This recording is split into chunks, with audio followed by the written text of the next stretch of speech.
In today's video, I'm going to teach you how to password protect a file in Dropbox, a valuable feature that adds an extra layer of security to your sensitive documents, ensuring that only authorized users can access them. To get started, head over to the Dropbox homepage by opening your browser and navigating to Dropbox.com. Once you're there, log into your account using your credentials.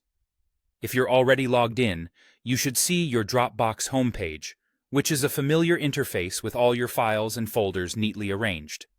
Now, take a moment to locate the specific file that you want to add a password to.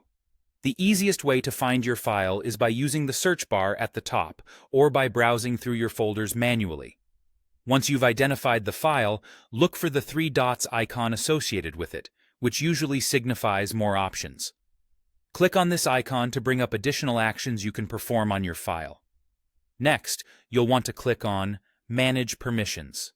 This option is crucial because it allows you to adjust who can access your file and how.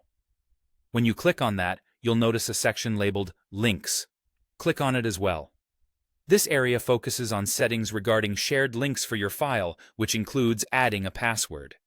Within the Links menu, continue by clicking on Settings. This step brings up critical options for safeguarding your file. One of these options is the Require Password toggle. It's there to secure your shared file links by requiring viewers to enter a correct password before they can see your document. So go ahead and toggle this option to turn it on. Once that's activated, a new field will appear, prompting you to input your desired password. Be sure to choose a strong password that's easy for you to remember but hard for others to guess. A combination of upper and lower case letters, numbers, and symbols is usually best for security.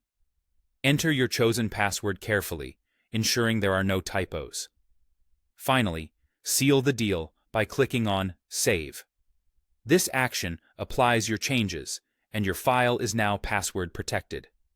It's a simple yet powerful way to ensure your important files in Dropbox are only accessed by those you trust with the password. So, there you have it. A straightforward guide to enhancing the security of your files in Dropbox. Thanks for watching, and don't forget to subscribe for more helpful tutorials.